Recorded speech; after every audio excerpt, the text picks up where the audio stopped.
मैं इस वक्त मौजूद हूँ दिल्ली रोड पर।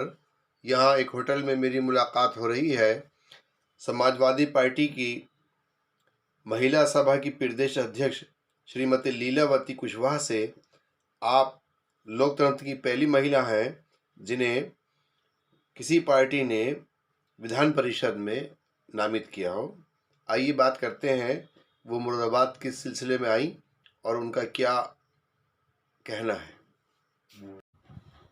जिस तरह से आज बेतहाशा महंगाई, कभी कल्पना नहीं था कि देश आज़ाद होगा और इतना महंगा सामान होगा। सामान का मतलब जो कड़वा तेल था 60 रुपया किलो, आज कड़वा तेल 230 रुपये किलो। पेट्रोल 108 रुपया हो गया, डीजल 100 रुपया पहुँच गया। रसोई गैस जो 400 का मिलता था आज 1000 रुपया हो गया। हम उन लोगों से पूछना चाहते हैं जिन लोगों ने कहा था कि अच्छा दिन आएगा, वो अच्छा दिन कहाँ गया? आज क्यों नहीं बात करते हैं 15 लाख की? अच्छा दिन की बात क्यों नहीं करते हैं? क्या यही अच्छा दिन है कि कमर टूट गया महंगाई से, लोगों का तरक्की रुक गया, पढ़ाई शिक्षा से मुड़ गए? सरकार ने क्या किया 5 साल में? सरकार ने तो जो योजना थी समाजवादी पार्टी के राष्ट्रीय अध्यक्ष माननीय अखिलेश यादव जी चलाए थे, उन योजनाओं को भी बंद कर दिया। बताइए, माननीय अखिलेश यादव जी ने महिलाओं के नाम से राशन कार्ड बनवाया कि घर की मुखिया हैं महिला, वो जानती है कि क्या घर में है क्या नहीं है। जिस राशन कार्ड पर गरीब आदमी को मिट्टी का तेल मिल रहा था, चीनी मिल रहा था, उसको भी सरकार ने बंद कर दिया। कहाँ गया तेल, कहाँ गया चीनी? तब तो ये सरकार के लोग जो बैठे हैं सत्ता में कहते थे कि मुसलमानों के त्यौहार पे चीनी ज़्यादा मिलती है, मिट्टी का तेल ज़्यादा मिलता है, हिंदुओं के त्यौहार पर कम मिलता है। जबकि हम दोनों के त्यौहार पर देते थे, चाहे होली हो चाहे दिवाली हो, और चाहे ईद हो चाहे बकरीद हो, सब पर हम देते थे। चीनी भी देते थे, तेल भी देते थे, जितना मिलता था उससे बढ़ा के चीनी देते थे कि सबके घर मिठाई बन जाएगी, सबके बच्चे मिठाई खा लेंगे, चीनी खा लेंगे, चाय पी लेंगे। लेकिन आज ये हालात है कि गरीब आदमी, इतना सामान महंगा हो गया कि दिवाली है, बताइए कैसे दिवाली मनेगी? 230 रुपया लीटर का तेल है, कौन आदमी दिया जलाएगा? ये तो सरकार बताए कि आम आदमी के चेहरे पर कैसे मुस्कान आएगी। मैं तो धन्यवाद देती हूँ समाजवादी पार्टी के राष्ट्रीय अध्यक्ष माननीय अखिलेश यादव जी की, जिनकी सोच ये है कि समाज का अंतिम व्यक्ति हो, जिसके पेट में रोटी हो, तन पर कपड़े हो, बच्चों को पढ़ने के लिए विद्यालय हो, रहने के लिए मकान हो। अगर ये बात कोई सोचता है तो हिंदुस्तान के नेता माननीय अखिलेश यादव जी, माननीय मुलायम सिंह यादव जी सोचते हैं। हम इस सरकार से भी जानना चाहते हैं कि कहा था कि अच्छा दिन आएगा, आप बताइए क्या यही अच्छा दिन है? अपराध जगत में बेटियां परेशान हैं, कहीं न्याय नहीं मिल रहा है। अभी कानपुर में घटना घटी, डाली कुशवाहा एक लड़की जिसके बाप नहीं है, भाई नहीं है, किसी का साया नहीं है, 6000 में नौकरी करने जाती है, उसके साथ रेप होता है। उसके बाद उसने जब मुंह खोला कि हम बता देंगे घर वालों को, सिपाही के पास जाएंगे, दरोगा के पास जाएंगे, तो दरिंदा छत से फेंक देता है 10 मंजिल से।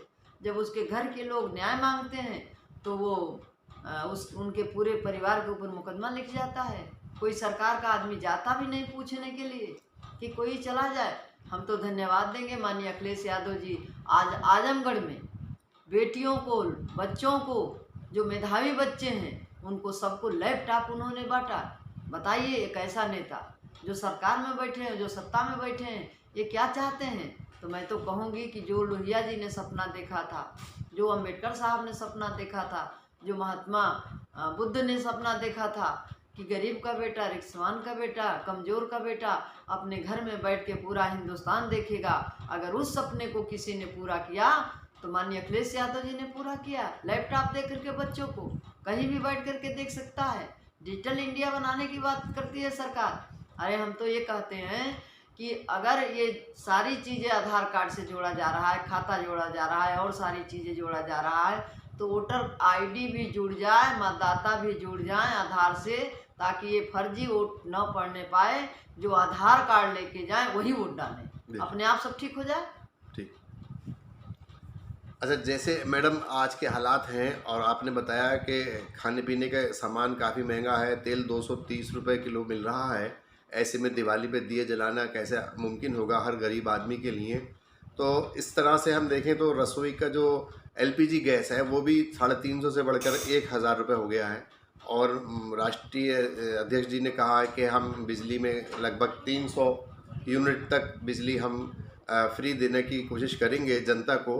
तो मैं ये चाहता हूँ महिलाओं की ओर से कि जो एलपीजी गैस है ताकि उनकी रसोई पे थोड़ा सा राहत मिल सके उसमें। मैं आ रही हूँ, मैं आ रही हूँ, जो आप कहना चाहते हैं जी। मैं आ रही हूँ।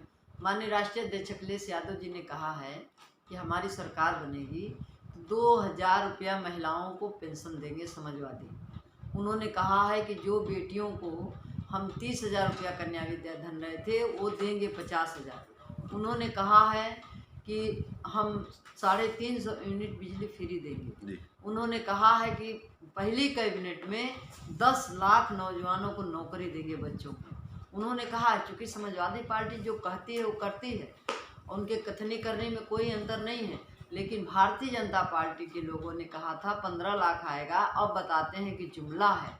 तो जो भी उन लोगों ने चुनावी मंचों पर कहा सब जुमला ही बोले और जनता को ठगे। तो ये न जाने कि जनता की चुनी हुई सरकार, ये सरकार भूल गई है कि जनता ने चुना है, तो जिस जनता ने चुना है वही जनता हटाएगी। और मुझे विश्वास है कि माननीय अखिलेश यादव जी 2022 में मुख्यमंत्री बनेंगे। महिलाएं जब घर से बाहर निकल करके आ रही हैं भारी संख्या में और सड़क पर आ रही हैं, भाषण सुनने आ रही हैं, कह रही हैं कि वोट आए तो अब की हम लोग इनको खदेड़ा करेंगे, भाजपा को खदेड़ा करेंगे और समाजवादी पार्टी की सरकार बनाएंगे जहां महंगाई से निजात मिले, महिलाओं को सुरक्षा मिले, बच्चों को रोजगार मिले, नौजवानों के हाथ में नौकरी आए और किसानों के चेहरे पर मुस्कान आए। जहां किसानों के लिए उन्होंने नहर का पानी, ट्यूबवेल का पानी फ्री किया। आज खाद का देख लीजिए, किसान बुआई कर रहा है, आलू की बुआई कर रहा है, लहसुन की बुआई कर रहा है, चने की बुआई चल रही है, गेहूं की आवाज़ आएगी, खाद नहीं मिल रही है, खाद कहाँ चली गई। तो ये सरकार तो किसानों की दुश्मन है। आपने देखा अभी खीरी लखीमपुर में जी। किसान हिंदुस्तान का आत्मा होता है और किसानों के ऊपर गाड़ियां चढ़ाई गई, कितने किसान मर गए। आखिर क्यों नहीं किसान बिल वापस हो रहा? किसान तो यही कह रहा है किसान बिल वापस करो, हमें नहीं चाहिए। जी। फिर क्यों नहीं? क्या है उसमें, क्या ऐसी क्या चीज़ है? हम कह रहे हैं सरकार हमने चुना है, हमारे सुख सुविधा के लिए है और सरकार जो है वापस नहीं कर रही है, तो सरकार को वापस करना चाहिए किसानों के हित में। आपका कहने का मतलब है कि किसानों के साथ हो रहे अत्याचार पर खामोशी सरकार की बताती है कि इसके पीछे कोई बड़ा षड्यंत्र है और कुछ ऐसे लोगों को फ़ायदा पहुंचाने की कोशिश है जिससे कि यहाँ का किसान और गरीब हो जाए। ये पूंजीपतियों की सरकार है और किसानों की जमीन हड़पने का पूरा षड्यंत्र चल रहा है। साफ शब्दों में सुनिए, पूरा षड्यंत्र चल रहा है और किसान बिल वापस नहीं हुआ तो अन्न के लिए लोग तड़प तड़प के मर जाएंगे। इसलिए किसान बिल वापस होना चाहिए। बहुत बड़ा षड्यंत्र है, ये पूंजीपतियों के हाथ